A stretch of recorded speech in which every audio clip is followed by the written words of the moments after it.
Destino e liberdade humana são temas muito discutidos por grandes filósofos, escritores e pensadores ao longo da história. Com certeza, você já ouviu frases como "o destino bate à porta". Alguns abrem, outros fingem que não ouvem. Mas o que chamamos de destino não seria apenas o resultado de nossas escolhas? Cada decisão, desde as mais simples até as mais complexas, tem o potencial de mudar o rumo de nossa história. E é exatamente aí que muitas pessoas falham, principalmente quando o assunto é vida amorosa. Não são poucas as celebridades que viram seus relacionamentos desmoronar por consequência de suas escolhas. Em 2009, o jogador de golfe Tiger Woods protagonizou um dos maiores escândalos do mundo do esporte. Uma série de traições por parte do atleta veio à tona, resultando no fim do casamento de 6 anos com a modelo Elin Nordegren. Após algum tempo, Tiger assumiu um relacionamento com a esquiadora Lindsey Vonn, mas a história não teve um final feliz. De acordo com um jornal britânico, Lindsey descobriu várias traições de Tiger, incluindo um suposto romance com a ex-mulher de seu amigo. Será que o destino não tem colaborado com Tiger ou o lendário golfista tem perdido para suas inclinações? Para alguns, o destino é algo pré-determinado. Para outros, são as atitudes que moldam o curso da vida. Mas o que fazer quando essas escolhas nos levam a um caminho sem saída? A atriz Judy Garland, famosa por seu papel como Dorothy em O Mágico de Oz, enfrentou problemas com drogas e álcool, que começaram ainda na adolescência devido à pressão dos estúdios de Hollywood. Apesar de seu sucesso na vida profissional, Garland teve uma vida pessoal tumultuada, com múltiplos casamentos e problemas financeiros, e faleceu tragicamente aos 47 anos devido a uma overdose acidental de barbitúricos, ou seja, medicamentos que agem no sistema nervoso central, produzindo efeitos depressores. Liza Minnelli, filha de Judy Garland com o diretor Vincente Minnelli, seguiu os passos da mãe, mas infelizmente não somente na carreira. Assim como a mãe, Liza se envolveu em diversas polêmicas, incluindo idas e vindas a clínicas de reabilitação para tratar a dependência em álcool e drogas. Neste quesito, como não falar de Whitney Houston e sua filha Bobbi Kristina Brown, que tiveram suas vidas marcadas não somente pelo talento, mas também por tragédias pessoais. Whitney foi uma das cantoras mais icônicas de todos os tempos e, apesar de seu sucesso, lutou contra problemas de dependência de drogas e álcool que afetaram sua saúde e carreira. Whitney faleceu tragicamente em 2012, aos 48 anos, devido a um afogamento acidental em uma banheira, com doenças cardíacas e uso de cocaína como fatores contribuintes. A filha única de Whitney, Bobbi Kristina, aspirava a seguir a carreira na música e na atuação, mas infelizmente enfrentou muitos dos mesmos desafios que sua mãe, incluindo problemas com drogas. E em 2015, Bobbi foi encontrada inconsciente em uma banheira, em circunstâncias semelhantes às da morte de Whitney. Depois de 6 meses em coma, faleceu aos 22 anos. Todos os dias nos deparamos com oportunidades e desafios, e cabe a nós a decisão de como reagir a eles. Afinal, são as escolhas que moldam destinos. Há quem trocou uma vida perfeita por 5 minutos de prazer de um vício ou uma traição. Quem colocou o trabalho ou a profissão acima de tudo e hoje amargue de uma vida solitária. Você acredita que diante destes cenários é possível mudar o futuro? Que Deus abençoe a sua vida e a sua família poderosamente. Você está acompanhando o programa Fogo e Poder, esse programa que tem como objetivo abrir os seus olhos para o que acontece no mundo espiritual. É isso mesmo, existe o mundo natural e existe o mundo espiritual. E o mundo natural está sujeito ao mundo espiritual. Por isso, meu amigo, minha amiga, muitas são as pessoas que sofrem, porque no mundo espiritual vivem debaixo de uma maldição hereditária. Problemas que vão afetando pessoas da família, que vai passando de geração para geração. É o mesmo problema financeiro, é o mesmo problema de saúde, é o mesmo problema sentimental, é o mesmo problema comportamental, problema emocional, por conta de ser um problema de ordem espiritual. Mas sexta-feira na Universal é dia de quebrar maldições, inclusive a maldição hereditária. O seu futuro, ele pode mudar sim, e nós vamos provar isso para você.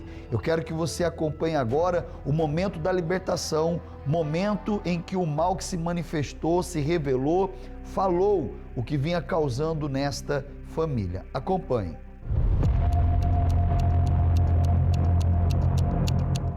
O que você tem feito na vida dela? Não só dela. Destruindo ela e a família. É? E o que tem te dado força para agir na vida dela? Os pensamentos, os traumas, tudo. Ela vem à igreja, ouve a palavra, mas você fala o quê? Pra quê? Não compensa. Eu vou tirá-la aos poucos. Quer dizer que a batalha dela está na mente dela. Tá. Entre a palavra de Deus e o que você fala, ela tem dado mais ouvidos a quê? A mim. Porque eu falo pra quê? Não compensa. Nada vai mudar a sua vida. Preste bastante atenção. Demônio, esconde aí que eu quero falar com ela. Olha só. Qual o teu nome? Agora está aqui. Como é que está a sua vida? Tá bem destruída. Como? Meu padrasto saiu do emprego, foi mandado embora do nada. Minha mãe também tá quase. Meu tio se afundou no mundo da bebida e da droga. Meu tio foi assaltado, foi quase morto. Minha mãe perdeu o carro dela num desabamento, que não era para ter acontecido, mas aconteceu. Isso tudo nesses dias aí? Nesses dias. Sua mãe parou de vir na igreja? Parou, tá afastado. É? Você está vendo? Estava vindo na igreja. Aí o que acontece? O diabo causa um problema. Para quê? Para a pessoa dizer assim, tá vendo? Eu vou na igreja para quê? Olha aí, comecei na igreja, olha o que me aconteceu. Estratégia do diabo. Para que a pessoa venha duvidar. E você? Quais são os pensamentos que ocupam aí a sua cabeça? Para mim desistir, que não precisa vir para a igreja, porque não vai mudar nada. E pega bastante na cabeça. É? O tempo todo você vem pensando nisso. Sim. Mas você quer se libertar. Sim. Você está aqui para isso. Sim, Senhor. Então, entenda, a sua guerra é aqui. Nós vivemos uma guerra de palavras e a mente é o campo de batalha. Você tem visto o que Deus tem feito na vida das pessoas que têm entregado a vida ao Senhor Jesus. Então você tem que se apegar à palavra. É da palavra que você vai ter forças. E aí você vai lutar e vai vencer. E através de você, sua mãe, seu irmão e toda a sua família pode ser salva. Mas você tem que pegar firme. E todas as vezes que vier um pensamento negativo, você tem que rejeitá-lo, resisti-lo com a palavra de Deus. Não é um pensamento positivo, é a palavra de Deus, é o que está escrito. Aquilo que você vai aprendendo da palavra, você tem que se apegar a isso. Sim. Porque essa é a palavra que vai te dar vida. Sim, sim. Você quer ser livre disso. Põe a mão no coração. Fecha os olhos.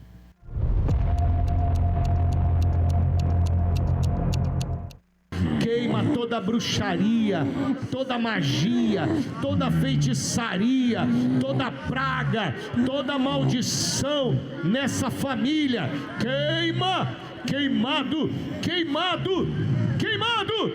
Agora prepare-se para sair. Sai dela e sai da mãe dela. Sai dela e da mãe dela. Sai do irmão dela também. Domingo a mãe dela vai estar na igreja. Domingo a mãe e o irmão vai estar aqui com ela. Em nome do Senhor Jesus. Sai!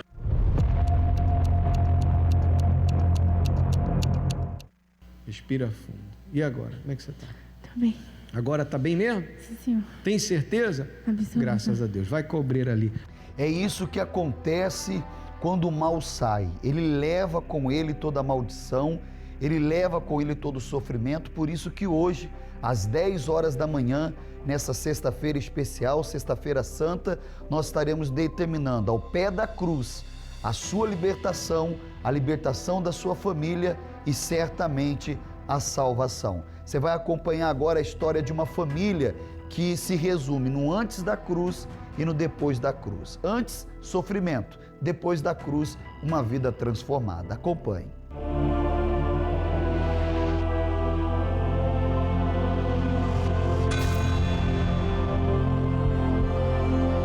Eu já vim de uma família muito sofrida, né? Aí eu casei para mim ter uma vida boa, mas não foi o que eu esperava. Nós brigava muito e ele era muito de amigo e eu ficava muito sozinha em casa. E eu pensava até de tirar minha vida. Pensei muitas vezes de tirar minha vida e tirar a vida dos meus filhos. Eu trabalhava muito fora e aí eu acostumei até ficar longe da família, entende? E aí quando eu chegava em casa, às vezes eu ficava a semana toda fora trabalhando, né? Chegava em casa, em frente ao lado da minha casa tinha um bar e ali estava o ninho dos amigos.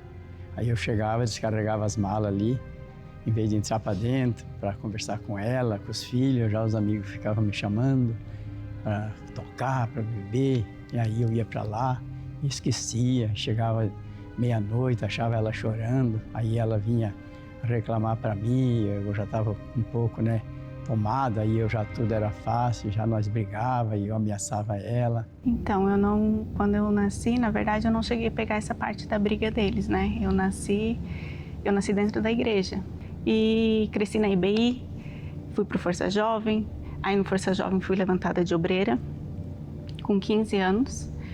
Aí só que tinha aquela coisa dentro de mim que eu não conhecia o mundo.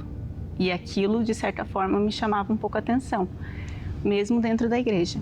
Aí eu arrumei um namorado, né? Na época ele era ex-pastor. Aí o pastor falou que não era para me namorar e tudo mais, me orientou, conversou comigo, mas eu estava decidida, não quis dar ouvidos. E ali foi o meu deserto, o meu fundo de poço. Ali eu sofri bastante, penei. Aí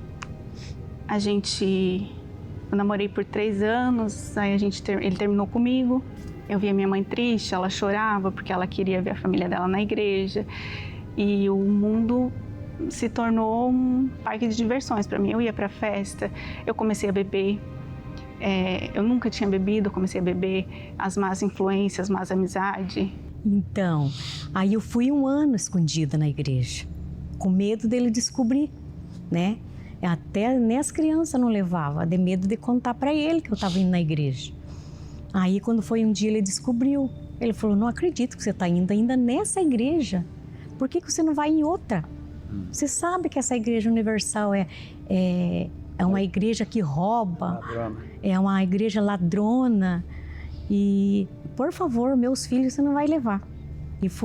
E daí eu cheguei na igreja e falei pro pastor, pastor, a minha situação tá assim. E meu marido falou até de me largar. Daí ele falou, não, a senhora, Deus não vai deixar acontecer nada. A senhora fique firme, se ele for embora é porque ele não é seu. Mas a senhora fique firme no jeito que a senhora tá. Daí um dia ele foi me buscar, né? Ele mesmo não aceitando, ele foi me buscar um dia que estava chovendo. E chegou lá, um obreiro chegou lá no carro e falou, o senhor não quer entrar? Ele falou, não, porque ele era bem assim, estúpido com as pessoas. Não, eu não quero entrar, só estou esperando minha esposa vir. Aí ele falou, não, mas o senhor senta ali na frente, ali, ó, atrás, quer dizer, ele não queria. Aí, quando foi outra vez, ele foi me buscar de novo, dele, quando eu olho para trás, ele estava sentado na igreja, no último banco. Daí eu entrei, sentei lá no banco, fiquei escutando lá o pastor, bem na hora que ele estava pedindo as ofertas. Ele estava com, se não me engano, com um CD na mão, um DVD, não lembro, né? Pedindo uma oferta e ganhava, dava uma ofertinha e ganhava aquele CD, parece que era assim. E eu sentei lá e fiquei só olhando, mas estava dentro da igreja. Aí, quando ela olhou para trás, que me viu dentro da igreja, ela ficou muito feliz, né? Aí, na próxima vez, eu já fui levar eles. E já cheguei na igreja. E aí, comecei devagar, fui vendo a reunião, né? Porque a gente vê as pessoas falar, mas a gente não vê. É o que eu falo hoje para muita gente. Como é que você fala que lá na igreja rouba se você nunca foi? Então, tu tem que ir. Então, foi o que eu fiz. Eu fiquei olhando assim, o pastor não assaltou ninguém, não roubou ninguém, simplesmente ele pediu, né? E daí eu comecei devagarinho a ir para a igreja, fui indo e não saí mais. Aí eu comecei a fazer corrente, né? Porque eu queria conhecer, eu queria conhecer mais as coisas de Deus, né? E eu fazia direitinho, o jeito que o pastor falava. Ore de madrugada, leia a Bíblia, que você vai aprender, Deus vai falar com você. Aí quando foi numa quarta-feira, foi o dia que eu recebi o Espírito Santo. Foi numa reunião da quarta-feira. Meu Deus, aquele dia foi para mim. Aí eu queria, sabe, eu queria sair falando para todo mundo. No começo eu chorava muito. E ela não aceitava a gente falar com ela. Aí, numa quarta-feira, e a gente ungiu o quarto dela, mas ela estava muito perturbada. A gente ungiu o quarto dela, ela não dormia no quarto, entende? Ela dormia na sala, no sofá. E engraçado que a roupa dela que a gente ungia, os calçados, ela não usava, entende? E daí, numa quarta-feira, eu acostumada a ver ela de obreira na igreja, e sabia que ela tinha ido para um show. E eu vim chorando para a igreja. Quando eu cheguei na frente ali, eu falei assim, eu não vou chorar mais. Eu não vou chorar. E eu fui na frente do altar e falei, meu Deus, se for para minha filha ficar no mundo que eu não aceito, eu ver, então que o Senhor me tire. Eu prefiro morrer do que ver minha filha lá no mundo, que ela sempre serviu o Senhor. E aquela semana, ela era cheia de piercing, cheia de né, tudo... O jeito da roupa dela era tudo escandaloso. Aquela semana, ela veio na igreja, ela aceitou vir. E chegou aqui, ela manifestou. Depois que ela manifestou, que ela voltou, ela pediu para tirar.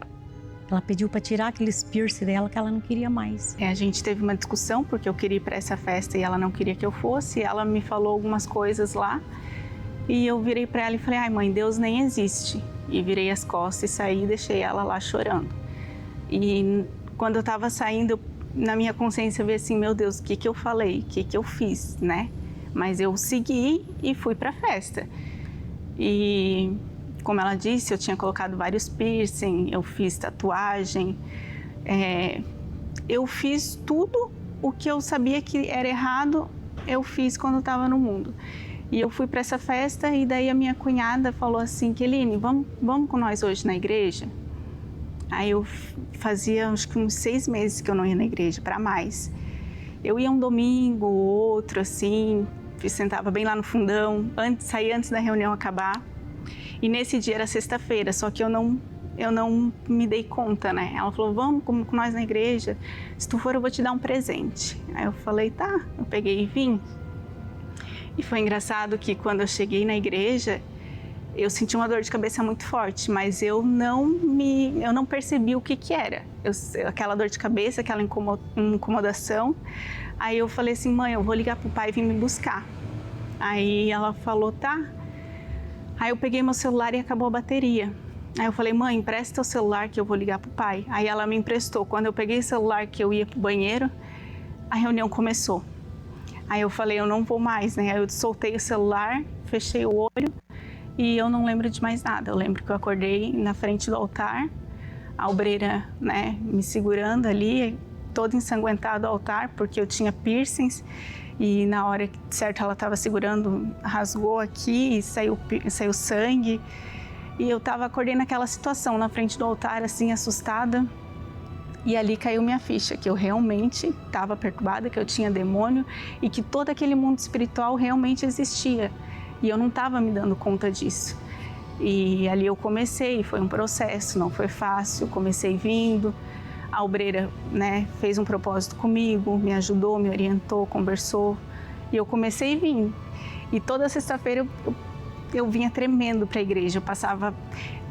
Teve uma vez que eu tomei calmante para poder vir na igreja para ver se eu não ia manifestar. né? Que eu ficava muito nervosa e o coração acelerado e eu tremia, ficava nervosa. Aí eu fiz um propósito de 7 sexta-feira. Foi até um propósito que era de madrugada, tinha que vir na igreja de madrugada orar. E nesse propósito eu consegui a minha libertação, eu nunca mais manifestei. Eu não me imagino mais longe de Deus, longe da igreja, né? A gente está em todas as reuniões, se a gente não pode vir à noite, a gente vem à tarde. E a gente tem uma família unida, então, né, às vezes um tá meio assim, o outro fala, não, que isso, vamos, né? O meu irmão fala, vamos, a minha mãe, vamos, e a gente tá ali junto, tem aquela união. Às vezes a gente faz um almoço de domingo, a gente, né, vamos orar, vamos buscar, e a gente tem essa união hoje que não tinha, né, mãe? Era cada um para si e Deus por tudo. Era assim. Agora hoje é diferente. Valeu a pena eu ter lutado por minha família, né, no pé da cruz. E hoje é só benção, né? Então, a gente, como você diz, a gente tendo a fé e fazendo direitinho as coisas, só estando com Deus, as coisas só vai para frente. Então, gente, nessa sexta-feira, dia 18, eu quero estar aqui reunido com a minha família ao pé da cruz, buscando minhas bênçãos, e convido vocês também que venham ao pé da cruz, que aqui a gente consegue a vitória que Deus nos promete.